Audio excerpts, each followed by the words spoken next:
Galondi segati ebe tenya wele la fala ka chideme. Tenya wele la galondi segati ebe tenya wele la fala ka chideme. Tenya wele la galondi segati ebe tenya wele la fala ka chideme. Tenya wele la namara shikolo mawe tenya wele la fala ka chideme. Tenya wele la saraga jugu bomori tenya wele la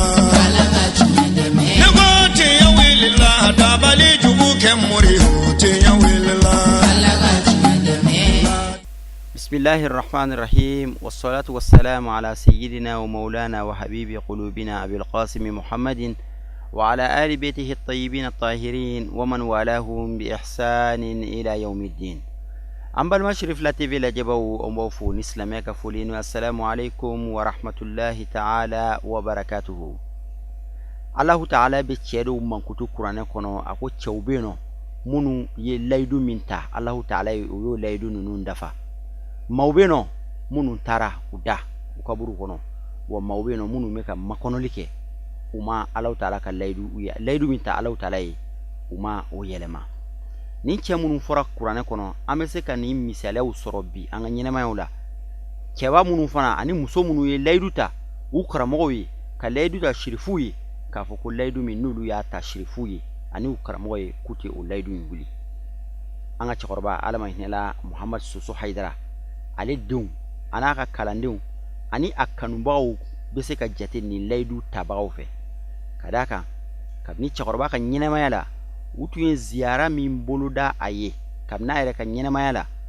afatulen ko fe sanchama uka laydu tale anyena umawuli o laydu dafa hukmu konnala uyuga ziyara ladala ziyara kenesi ankaramo ani anga shrifke to la Muhammad Susu Haidara akera ngolunina misrila avril kalo kile 10 ani duru no bena karidoma samba fla ani 10 ani shegi akene inga ziyara imbara ubela jelen re kono qur'ane kalana ka dafa shin 10 ani kele oye jati o domba ube o jati indon silikela ara kiraka ka chaya wasira u chaman kera anga shirike ani anga chakorobainka laji Susu Haidara no anga shirike re de mimba nola almamiyala bi ale fana ye dakunya dama fo anye datan min lisani yafqahu qawli ambe foluni wala nyman do ko taka Allah subhanahu wa ta'ala segare ka Allah subhanahu wa ta'ala tan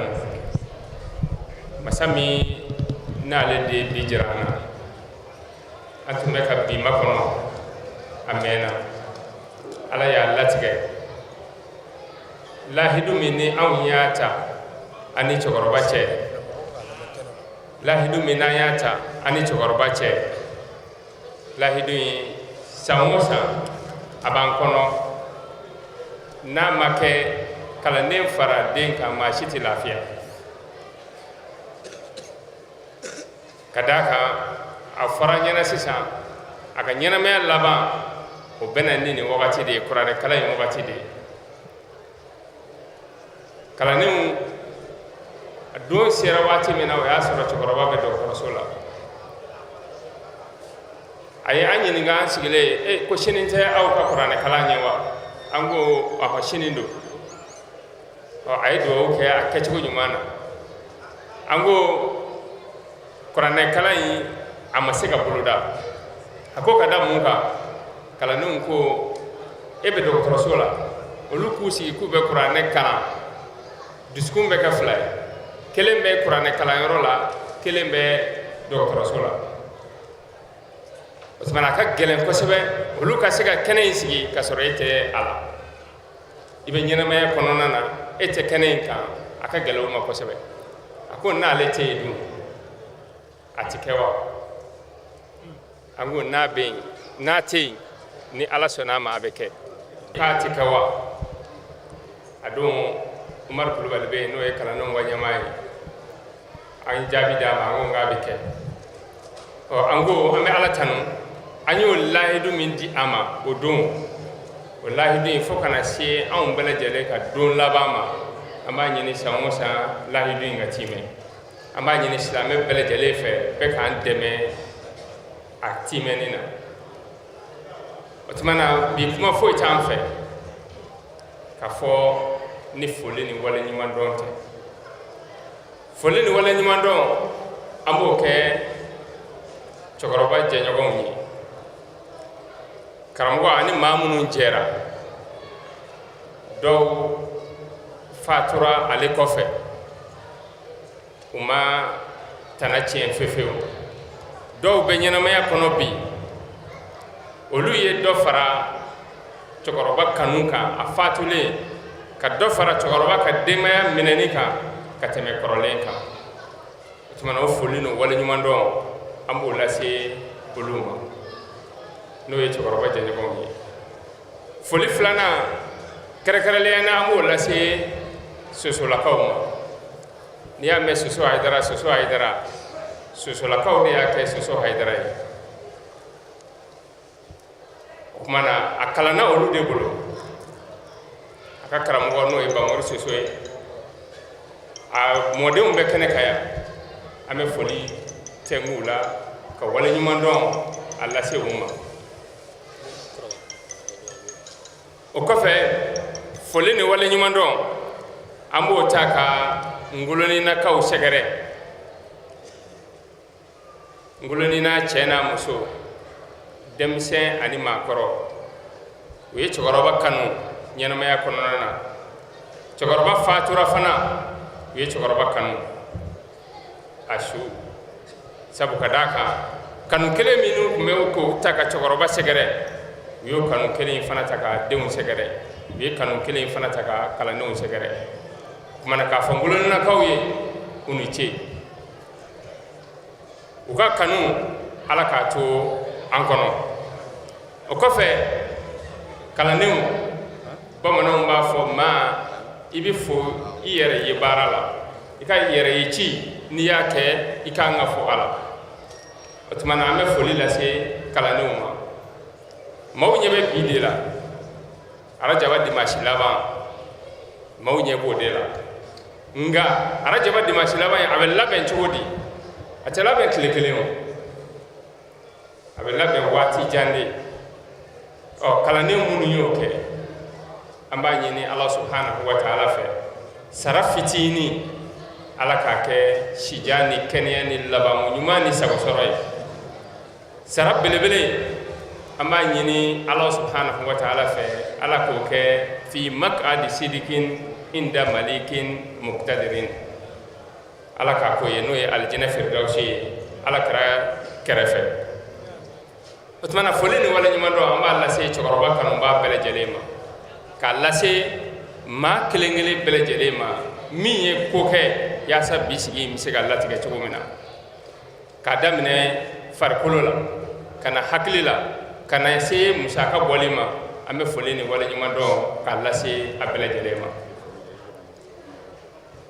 o tuma na an bɛ foli kɛ hali bi an ka minisiri ye kɛnɛ in a kun kan ka ye a kɔnɔna na a ye lahidu d'a ma k'a fɔ ko a bɛ ye nka sa darulaw kosɔn a ma sira sɔrɔ a ye conseil min fana bila ka na n'o y'a ka conseil technique ye chargé de mission o kun nana ayiwa o fana tilala ka ta a bɛɛ ye o darula kelen fana ye kuma na a ye lahidu min di a ma k'a fɔ k'a bɛnna ka tila ka maa ci kana fana alhamdulilahi o y'an bɔ o y'an fa o kɔfɛ fana an ka monsieur le maire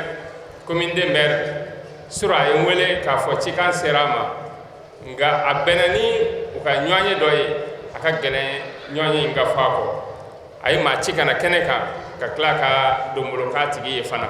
a tigi sera ni a ye an b'o foli kɛ ni ka waleɲuman dɔn fana kɛ an bɛ foli ni waleɲuman dɔn an b'o ta ka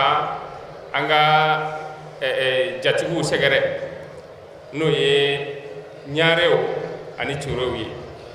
o bɛɛ lajɛlen bɛ kɛnɛ kan ɲaarelakaw bɛ yan turelakaw bɛ yan o tuma na foli ni waleɲuman dɔn an b'a ta ka u sɛgɛrɛ o kɔfɛ fana an bɛ dugawu kɛ Allah subhanahu wa ta'ala ye maa dɔw minana ɲinan sana salon anu ye kuranɛ kalan in kɛ ɲɔgɔn fɛ u tun bɛ kɛnɛ kan Allah subhanahu wa ta'ala ye a latigɛ a maa naani bɛɛ lajɛlen ka taa ɲinan san in kɔnɔna na kumana n'anw sigira yan a ka kan an ka taasibila kɛ o kalanden ninnu ye fɔlɔ ye jɔnni ye o ye Gawusu Kulubali n'an b'a fɔ a ma Mafa an ka président dɔgɔkɛ Allah subhanahu wa ta'ala ye a ka kalifa minɛ a la ɲinan san in kɔnɔ ka sɔrɔ salon a tun bɛ misiri in kɔnɔna na filanan o ye an balimakɛ fana ye Muhamadu Kulubali n'a bɛ fɔ a ma ko Lafa o ye Burama Kulubali Bongolibugu la o denkɛ o fana n'a ye salon kɛ ɲɔgɔn kan yanni nɔ Allah subhanahu wa ta'ala ye ale fana ka miniji dɔgɔya o kɔfɛ an balimakɛ Madu Tarawele n'u b'a fɔ a ma ko Maduba ale de tun ka bon kalanden bɛɛ lajɛlen ye pour que maaw bɛ se k'a faamu cogo min na ala ye ale fana ka miniji dɔgɔya ɲinan san in kɔnɔna na a ka kan an ka taasibila kɛ ka se nin maa ninnu ma o kɔfɛ fana an ka dugutigi denkɛ n'o ye Mukutari Kulubali n'a bɛ fɔ a ma Laji Kulubali Allah subhanahu wa ta'ala ye ale fana ka kalifa minɛ ɲinan san in kɔnɔna na ninnu bɛɛ lajɛlen ye kalandenw ye minnu ye kalan kɛ karamɔgɔ fɛ fo ka taa se u ka don laban ma u ma karamɔgɔ ka sira bila fewu o tuma na an bɛ Allah subhanahu wa ta'ala deli kuranɛ min kalannen filɛ nin ye ala k'a hinɛ sigi u ma ala k'a kɛ hinɛ ye u ma ala ka a sɔrɔ u bɛ hinɛ na ala kana taa sɔrɔ u bɛ ka hinɛ makɔnɔ o tuma na o kɔfɛ fana an b'a ɲini Allah subhanahu wa ta'ala fɛ fariganbaatɔ minnu bɛ yen ala ka fariganw fiɲɛ bɔ kɛrɛnkɛrɛnnenya na an b'a ɲini Allah subhanahu wa ta'ala fɛ kalandenw ka ɲɛma bi bi in na a sogololalen don ni farigan ye kalandenw yɛrɛ jɔrɔlen kɔnɔ yala a bɛna se ka kɛnɛ sɔrɔ wa don min na dimanche tɛmɛnen a y'a jija ka bɔ yaasa ko ninnu bɛ se ka k'a ɲɛna kalanden fɛn fɛn y'a ye alhamdulilahi rabbil alamin bɛɛ nisɔndiyara o tuma na an bɛ ala deli hali bi ala ka dɔ fara kɛnɛya kan bana man jugu cɛ dɔ delila k'a muso furu sa ko kabini ala ye muso in da ale ma don min na k'a ma bana k'o tɛ taamasiyɛn ɲuman ye hadamaden jurumu dɔw i b'a kɛ astagfirullah t'o jurumu yafa dɛ i ka kuranɛ kalan t'o jurumu yafa farigan min n'o b'i sɔrɔ dɛ o de b'o jurumu yafa o tuma na o de y'a to an ka maakɔrɔ b'a fɔ ko ala k'a kɛ jurumu kafari ye kuma ninnu ti fɔ gansan a bɛ fɔ ni dɔnni de ye a bɛ fɔ ni kodɔn de ye o tuma na bana man jugu n'i ye ala subhanahu wa ta'ala ye bana da i kan lajarabina dɔ de don ala dɔn ni a ye i ka limaniya a di ala ma kana da foyi kun o tuma na i ka wuli ka sababu ɲini yaasa kɛnɛya bɛna cogo min na ni e banana e m'a da ala kun wa i ma wuli ka sababu fana ɲini walima i y'a da ala kun yɛrɛ i ko nin min filɛ nin ye ala ka ko ye e ma sababu ɲini i ma fura ɲini a la a bɛ kɛnɛya wa a bɛ se ka kɛnɛya nka laada kɔni ye min ye kɛnɛ a tɛ kɛnɛya ni banabaatɔ kɔni banana f'a ka fura ta o tuma na an tɛ kuma janya ni mɔgɔw ye an ko foyi t'an fɛ bi kuma tɛ an fɛ an bɛ min fɔ dɔrɔn o de ye foli ye ani o de ye ka dugawu kɛ maa caman y'a sara an na kabini a mɛnna k'a fɔ ko kuranɛ kalan bɛna kɛ ko an ka dugawu k'u ye a maaw ka ca dɔw ta ye furuko gɛlɛyalen don cɛ yanfan ani muso yanfan an bɛ ala subhanahu wa ta'ala deli ala ka furu ɲuman nɔgɔya bɛɛ lajɛlen ye minnu bɛ fɔlɔ ɲini ala ka fɔlɔ ɲuman di minnu ta ye filanan yɛrɛ fana ye wala sabanan ni naaninan ala k'a bɛɛ nɔgɔya minnu bɛ yen nɔ n'olu ta kɛra ka ban an bɛ ala subhanahu wa ta'ala deli ala ka bɛn don furu ɲɔgɔnma ni ɲɔgɔn cɛ minnu fana bɛ yen n'olu ta ye denko ye an bɛ ala subhanahu wa ta'ala deli ala ka den ɲuman nɔgɔya bɛɛ lajɛlen ye min bɛ nin bɛɛ lajɛlen sanfɛ sa o de ye garisɛgɛ ye n'i y'a mɛn i bɛ muso furu garisɛgɛ ka ɲi kuma na an bɛ ala subhanahu wa ta'ala deli garisɛgɛ ɲuman ala k'o di bɛɛ lajɛlen ma an bɛ san laban minnu fana na kalankow la examen kow bɛ yen an bɛ san laban min na kalan san laban an b'o la munun be bak e defula ambe ala de ala ka anogo yawi munun be bakila ala ka anogo yawi munun be examen fena ala ka bele jele ta anogo ya tumana ambe foli lase jatalawma karakaraliana munun ba am fe bi ORTM ambe foli ka nyama bay ala ni aka chesiri aka chedon do di amabi olu kana jannu num bela jeleta o ko fe fana sherifula ambe foli ni wala nyumando amul la se umma o kabini anyina ya san sabaye samosa ubina anu beje ka bara in kenyo gon fe bara in bane ko fe fana ubu se ko ke abolila san fola ereta maw ya jate boli intara se fo shen tanya bonama sangan wati be babo sangan wati be babo maw mana ne du kono kuma be anga sheku min ngora ya sisa no ye Sheikh Ibrahima Kulubali fana karamgo mado hakli duma o denge de kumeya anya Qur'ane de ale de male de ka daele ale de ya fonye ko anya kwa ziyara etele la ima songa fen fonyena woni e korole nyi woni kurabe na seni ala sanama mbey afunyena o kuma na sherifla wi bara mi ke ambe Allah subhanahu wa ta'ala deli ala ka bla mijani kononana abarakala bele jele ka damne sanfe fo duma ala ka usabu aduma anga karamgo era no e Sheikh Usman Sherif Madana Haidara ambe Allah subhanahu wa ta'ala deli ala ka kene di ani aka demaya bele jele ma ala ka jama kulu bele jele ma o ko fa fana arajo unité olu fana ye mogo kerekere lem blakana kamni kunu anu kumana ko bena mogo blakana o bena fem bele jele takata naye olu de fle ni ankini mbolo fe ni ala sona ma nu sere fana o bena kana a di mogo ma mo bena kuma kanu nume amitla ka foli ni wala nyima donke we communiquer munu kanye ya sama o be bo ko kalama to mena ala ka bila ka mizani kononana mana be na ba bele jelen fu mauma ni asim gora ka so kana kenen kaya ala ka ke chokoro ba ere horoma koso ala ka ke kalo bayin horoma koso ala ka ke Muhammadul Mustafa sallallahu alaihi wa sallam horoma koso Qur'ane min kalana ala ka ko horoma koso dalailu min kalana ala ka ko horoma koso ma shikana boni hamiye yani no ni Allah subhanahu wa ta'ala magla wani ala sonama fana anta jigire andale do ala ka fo hamu glanendo insha Allah andale do ala ka fo hamu glanendo ni ala sunama kuma na ambe bokku mana ya ka hakato nyini bele jele fe mana ambe Allah subhanahu wa ta'ala deli ala ka sa chamanjira neni aw bele jele na wassalamu alaikum wa rahmatullahi ta'ala wa barakatuh Qur'ane munu tun kalana o Qur'ane kalan duwa dira an karamo Kamilu Bama المستقيم صراط الذين أنعمت عليهم غير المغضوب عليهم ولا الضالين بسم الله الرحمن الرحيم ألف لام ميم ذلك الكتاب لا ريب فيه هدى للمتقين الذين يؤمنون بالغيب ويقيمون الصلاة ومما رزقناهم ينفقون والذين يؤمنون بما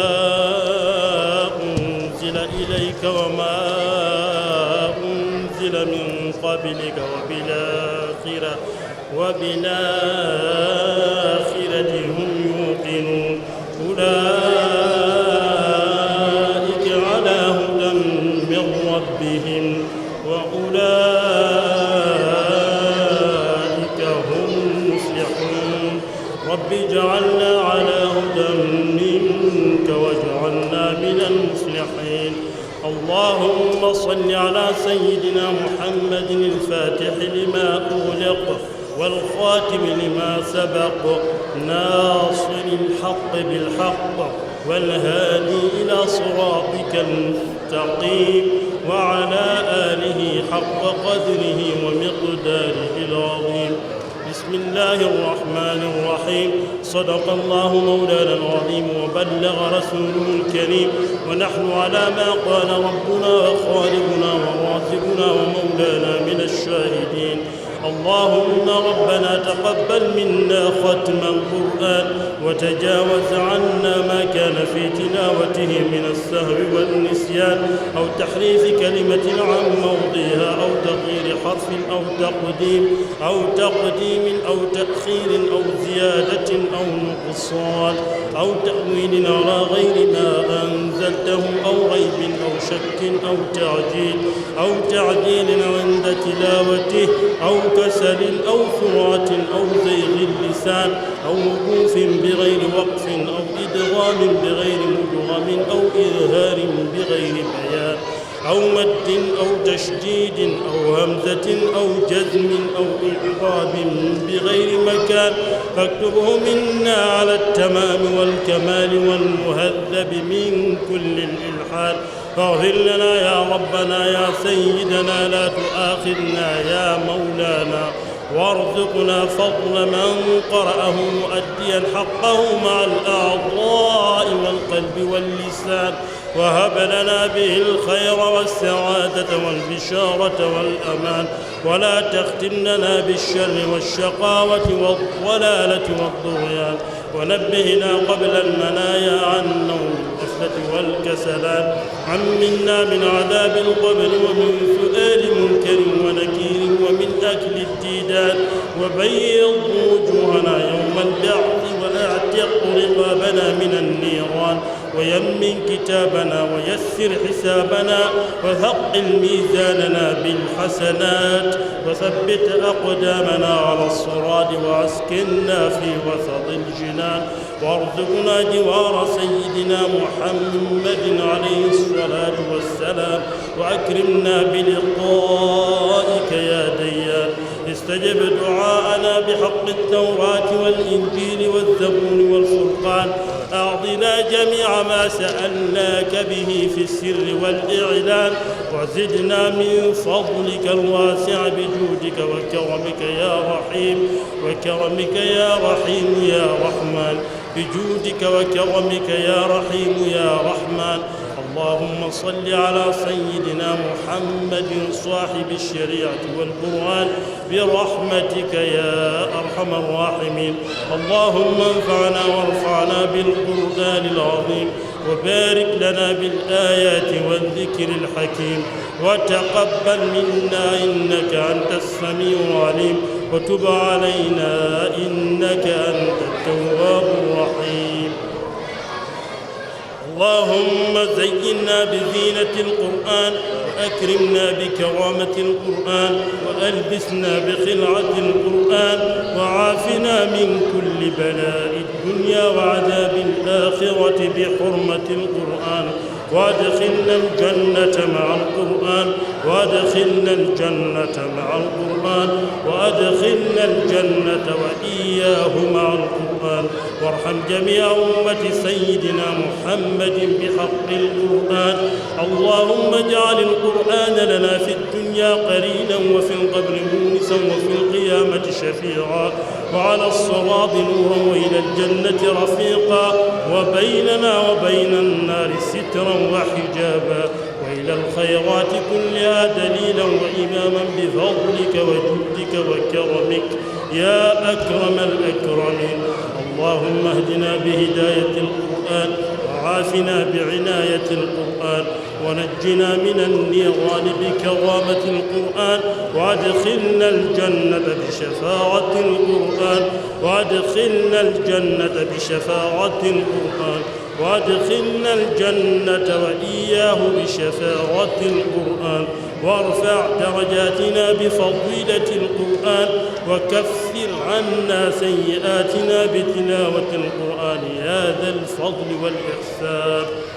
اللهم ارزقنا بكل حرف من القرآن حلاوة، وبكل كلمة كرامة، وبكل آية سعادة، وبكل سورة سلامة، وبكل جزء جزاء، وبكل حزب حسنة، وبكل نصف نعمة، وبكل ربع رفعة، ذكرا وبكل سن ثناء. اللهم ارزقنا بالألف ألفة وبالباء بركة وبالتاء توبة وبالثاء ثوابا وبالجيم جمالا وبالحاء حكمة وبالخاء خلانا وبالدال دنوا وبالذال ذكاء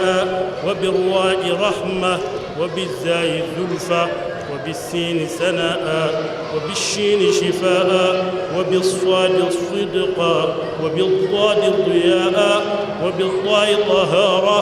وبالضاء ظفرا وبالعين علما وبالغين غناء وبالغين غناء وبالفاء فلاحا وبالقاف قربة وبالكاف كفاية وباللام لطفا وبالميم موعظة وبالنون نورا وبالواو وصلة وبالهاء هداية وبلام الألف لقاء وبالياء يسرا وبالياء يسرا وبالياء يسرا. وصلى الله على سيدنا محمد وآله الطاهرين أجمعين. اللهم بلغ ثواب ما قرأناه ونور ما تلوناه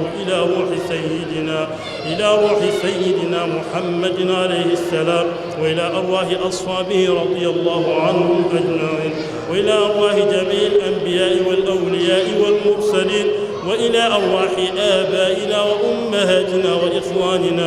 وإخواننا وأصدقائنا وأساتذتنا ومشائخنا خاصة وإلى أرواح جميع المؤمنين والمؤمنات والمسلمين والمسلمات الأحياء منهم والأموات أجمعين عامة وإلى جميع أصحاب الخيرات من المؤمنين والمؤمنات. اللهم انصر من نصر الدين واخذل من خذل المسلمين. اللهم انصر من نصر الدين واخذل من خذل المسلمين. اللهم انصر من نصر الدين واخذل اللهم من خذل المسلمين. آمين يا رب العالمين برحمتك يا أرحم الراحمين. اللهم يا من لطفت بخلق السماوات والأرض ولطفت بالأجنة في بطون أمهاتها والطف بنا في قضائك وقدرك لطفا يليق بكرمك يا أرحم الراحمين. اللهم انصر بفضلك سلطاننا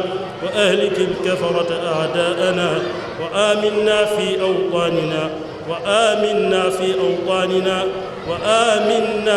أوطاننا وول أمورنا خيارنا ولا تول أمورنا شرارنا وارفع مقتك وغضبك عنا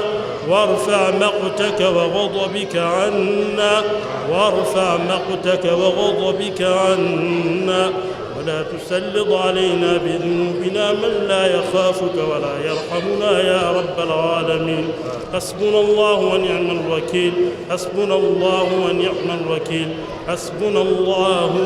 الوكيل. فانقلبوا بنعمة من الله وفضل لم يمسسهم سوء واتبعوا رضوان الله والله ذو فضل عظيم. اللهم صل على سيدنا محمد الفاتح لما أغلق والخاتم لما سبق ناصر الحق بالحق والهادي إلى صراطك المستقيم وعلى آله حق قدره ومقداره العظيم. إن الله وملائكته يصلون على النبي يا أيها الذين آمنوا صلوا عليه وسلموا تسليما. صلى الله تعالى عليه وعلى آله وصحبه وسلم تسليما. سبحان ربك رب العزة عما يصفون وسلام على المرسلين والحمد لله رب العالمين. بسم الله الرحمن الرحيم. الحمد لله رب العالمين والصلاة والسلام أتمان على حبيبنا وشفينا سيدنا محمد وعلى آله الطيبين وعلى صحابة الكرام. السلام عليكم ورحمة الله. أستاذ كان كما دمنا لام فولي داوير ما فلو أو كتشستري لا أبي بارا منا يا رب يا ما علىك أو كسرة علىك أبدا أو ما دفلي أمبورا كزيارة كسيس أنغا تقربا كزيارة نودي لاز سوسو هيدرا يا رب يا ما قرآن من كلام بالله يا رب علىك هنا سامن إيكا ينغالي جابيلا كم سيكا مفو قرآن كام أما فو قرآن شراتو بافو قرآن أتعرفوا لا taarifu kun ye yasa an bɛ se ka canaliser sinon a dɔnnen kɔrɔ don ganiyu ani taarif mais u ko alquran huwa kalamullahi المنزل على سيدنا محمد صلى الله عليه وسلم نزل به روح الأمين المتعبد بتلاوات المعجز المنقول إلينا بالتواتر المبدوء بالفاتحة والمختتم بالناس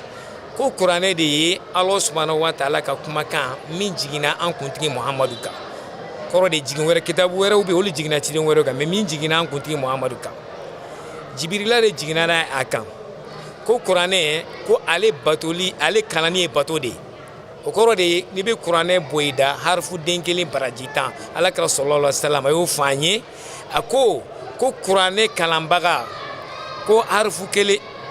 inna bi kulli harfin hasana ko harfu den kelen o den kelen ko bɛɛ bɛ baraji ma baraji kelen k'a bɛ sara 10 de ko wala aqulu alif lam mim harf walakin alif harf wal lam harf wa mim harf kale ka kuma kɔrɔtɛ k'a fɔ alif lam mim o harfu den sama ko harfu kelen de ko ayi ko alifu ya dama harfu ye lam ya dama harfu ye mim ya dama harfu ye o de kama kuranɛ kalani yɛrɛ o ye bato ye ko almanqulu alayna bi tawatur asira mani tawatur do kɔrɔ ala kɛra kuranɛ kalan sahabaw ye sa an tabinaw kalan tabinaw ye tabinaw kalan kana se an ka quraw sab'a ma kabola kana se ruwatu ma no warsi ne hafsi nuni fo kana se an ka shugu ma fo kana se an ma to o de kama kuranɛ ale bɛ minɛ da de la mɔgɔ ni bɛ fɛ baraka k'i ka kuranɛ la fo sanadu ka k'a la sanadu ye jumɛn ye min kulonen fo ka taa bila ala kira la fo ka taa bila jibril alayhi salam kɔrɔ e ka segu i b'a sɔrɔ segu dɔw kalan mais ka fɔ n bɛ se arabukan kalan na ten kuranɛ tɛ kalan ten o de kama a fɔra ko almanqulu alayna bi tawatur ko kuranɛ ye fɛn min daminɛ ni fatiha ye a labanna ni wa nasi donc o de ye kuranɛ taarifu ye an ma kuranɛ yɛrɛ importance ala kira sallallahu alaihi wasallam hadisa dɔw bɛ yen a bɛ muslim kɔnɔ ala kira ka sallallahu alaihi wasallam aka sahaba ba fanye Zaid ibn Arqam radiyallahu anhu ko ala kira sallallahu alaihi wasallam anu olu usegin tola ka bo hijila ala kira ka hijatul wadaila kuna na seyoro do mo ustaz kan wa fo mako gadiru khum gadiru e jide bamano ma fo mu mako bula barago ba fo ko dala jido jijele no ate wuyo sanga ka sanu don ala kira na ka sahaba usigira worola gadiru kum na ko ala kira wule worola ka kuma do fo ni kuma ina me qur'ana importance don ko ala kira قام فينا خطيبا أولاك جاكو يوشيكو أن يأتيني رسول ربي فوجيب أكو سيسان سومينا نما كتير من أما من أجابي وكور على كذا سومينا كاكا وقتي سومينا وعلى وإني تعرفيكم ثقليني قولا سكم يسومنا وقتي سومينا فين فلا توبلا أكلي تولا أولهما كتاب الله كو أفضل على كتابه فحث على كتاب الله ورغب فيه الله كره الله شغل القرآن منه كتنوني كأكام أكو أتفن توكل منه الله كره بسرنا كلا كو أهل بيتي أذكركم بأهل بيتي هم أثرتي كما فيا هكلي تون سمولا ولينا نقرأ نقرأ كجلما دنيكما يبي ميرانا وبالقرآن importance de فاني ani fana ala kira sallallahu alaihi wasallam amago dona asomgola aya akofa yori kama sina bakar kuma fanye urqubu muhammadan fi ali muhammad ko ala kira image kolasi asomgola donc qur'ane ale anga hera de bala ala ko hudan lil mutakin ka kara kanai anye o ko fetuguni allah subhanahu wa ta'ala fo shifa lima fi sudur ko qur'ane ye fura de dusukunga bana do qur'ane ye fura fatu flade bana fura do no farikula bana ye sabula saloli kun bɛ kɛ n'a ye ala kira ka sahaba don dɔ la u taamana kɛlɛbolo mankan don ala kira u ci u jiginna dugu dɔ la kuma kuntagala sɔrɔ a kama u ye dɛmɛ ɲini u fɛ u ma sɔn ka u ma jatigiya kɛ u ni ɲɔgɔn cɛ mais ala ka latigɛ la fɛn dɔ nana olu ka gatigi kin u ka sigida in ɲɛmɔgɔ fɛn dɔ y'a kin sa mais kini fɛn dɔ y'a kin u kɔnɔ gana u ma fura sɔrɔ la ko a tɛ taa dunan ninnu fɛ yen n'a ye fura dɔ sɔrɔ kuma kuntagala sɔrɔ a kama u nana u ko fura b'aw bolo wa ɲɛmɔgɔ min tun bɛ jamakulu in na u ko fura b'an bolo ko a nana an ka salo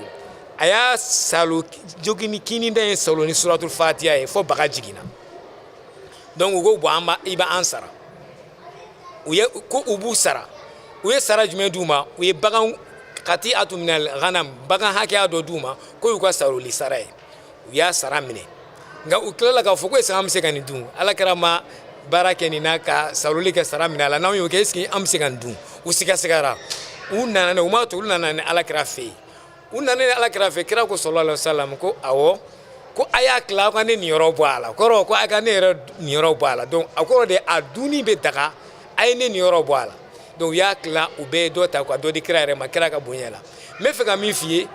donc kuranɛ ye fura de ye bana fura a ye bana furakɛ fo alakira yɛrɛ ko cɛ ma ko ma yudrika annaha raqiya ko jɔn de ye la dɔn k'a fɔ k'a bɛ saloli kɛ a ko n b'a dɔn ala kumakan don barika b'a la donc a bɛ dusukun fana furakɛ ka bɔ siga ani filanikafɛnw ni jogo ma donc kuranɛ ye fura fasugu fila bɛɛ de o de kama kuranɛ hɛrɛ bɛ jigin ni kuranɛ kalanni de wa kuranɛ kanuni ani kuranɛ kalanbagaw kanuni hɛrɛ b'o de la ala subhanahu wa ta'ala y'o fɔ an ye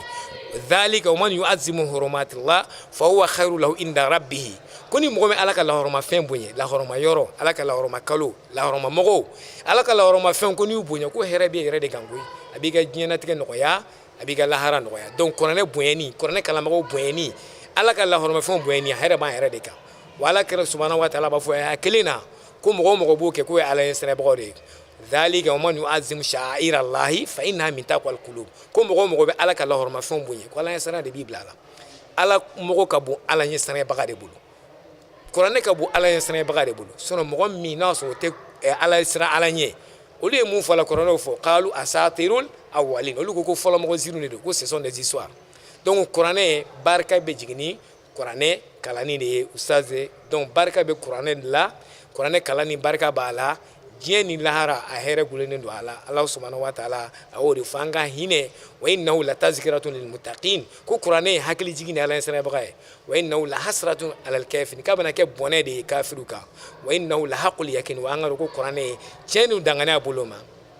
fasabi bismi rabbikal azim wala ko min n'an fɛ k'an ala subhanahu wa ta'ala subhanahu fɔ k'a bonya fɔ donc kuranɛ kalanni barika de b'a la kuranɛ ye hɛrɛ de ye i ka ɲininkali jaabi daminɛ la ustaz kan n bɛ se ka mun fɔ o y'o ye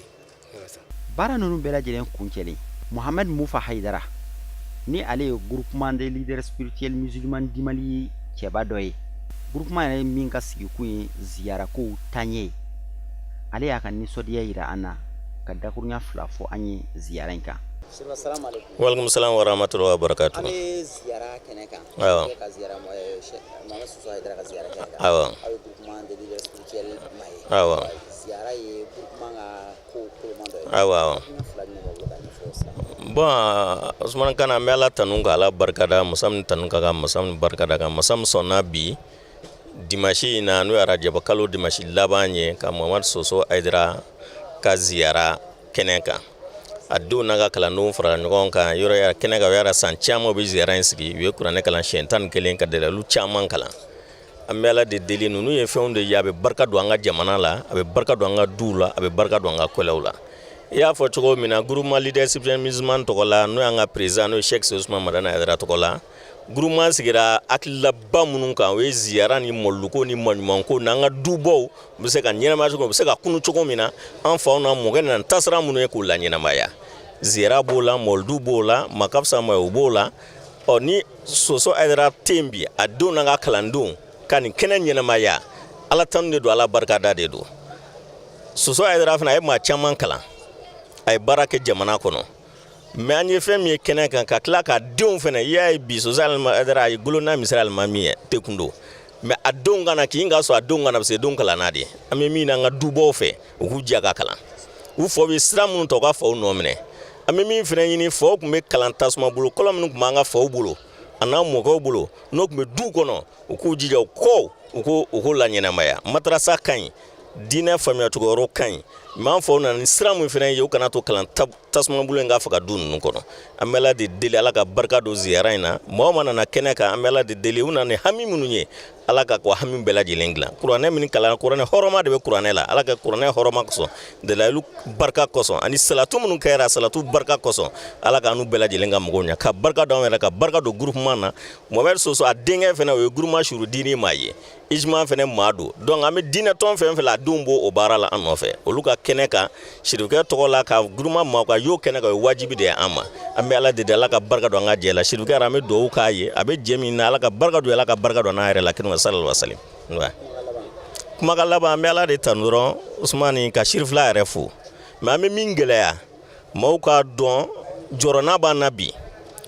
an fa na mɔgɔw na sira min ye donc ka cɛsiri kɛ faw ye kalantan suma bulon minnu sigi o k'u jɛ u ka la ɲɛnamaya diɲɛ dalen na faamu dalen na mais u kana to i fa dɔnna ni sira min ye sira in ka tunu du ninnu kɔnɔ n'an bɛ se ka fɛn fɔ maaw ye an ka taa sira in kan min n'a hami banna tiɲɛ don y'a ye kuranɛdusɔrɔw bɛ ka caya mais a bɛ ka dayɛlɛ ni hakili yɔrɔw ka sira de ye an ka maa kelen-kelen minnu ye kuranɛdusɔrɔ da an bɛ ala deli ala ka barika da n'u ka baaraw la mais an ka mɔgɔw fana u ka kuranɛdusɔrɔ dayɛlɛ ka caya an b'o f'u ye surtout gouvernement yɛrɛ y'o don a ka programme kɔnɔ ɲinɛ donc an bɛ ala de deli o programme kura minnu bɛ yen an ka taasira mɔgɔ minnu bɛ yen k'u jija ni matarasa bɛ minnu u ka kuranɛdusɔrɔ fara a kan pour que k'an ka taasira n'an ka kilaw ɲɛnama o ka fisa an kana taa an denw ka taa di maa wɛrɛw ma mun n'an ka faamuyaw tɛ kelen ye ka se ka an denw i ɲɛna ko maa caman b'i ka taasira kan mais n'a taara kalan maa wɛrɛ bolo i b'a sɔrɔ a bɔlen ka sira kan an bɛ ala deli o sira min kɔrɔ min b'an bolo ala k'o barika ni an bɔkɛ n'an faw ka baara kɛlen n'u lawarima kɛmɛ sallallahu alaihi wasallam baara ninnu kun cɛra nin cogo in de la an bɛ alahu ta'ala deli kuranɛ kalan minnu kɛra salatu minnu kɛra alakira kan sallallahu alaihi wa sallam sarakati minnu bɔra ɲumanya baara minnu kɛra ala ka bɛɛ lajɛlen kɛ nɛɛma ye ka taa an ka cɛkɔrɔba in ma n'o ye a sherif muhammad soso haidara ye minnu fana ye nin baara in sigi sen kan an bɛ alahu ta'ala deli ala ka barika don nin baara in na nin baara in ɲɔgɔn tɛ taa musaka kɔ musaka bɛ jija kofɔ an bɛ alahu ta'ala deli ala ka garizigɛ ɲuman di an ni u bɛɛ lajɛlen ma san nataw ta ka bonya ka tɛmɛ ni bɛɛ lajɛlen kan k'aw bɛɛ lajɛlen fo k'aw wale ɲuman dɔn aw ka filɛliko ɲuman ni aw ka lamɛnliko ɲuman na ala ka san nataw ta fana yira an na wassalamu alaikum wa rahmatullahi ta'ala wa barakatuhu.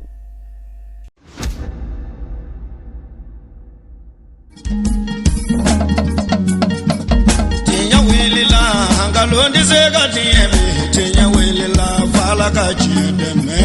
tinya wilila hangalondi sega tinyebe tinya wilila fala ka chideme tinya wilila hangalondi sega tinyebe tinya wilila fala ka chideme tinya wilila namara shikolomba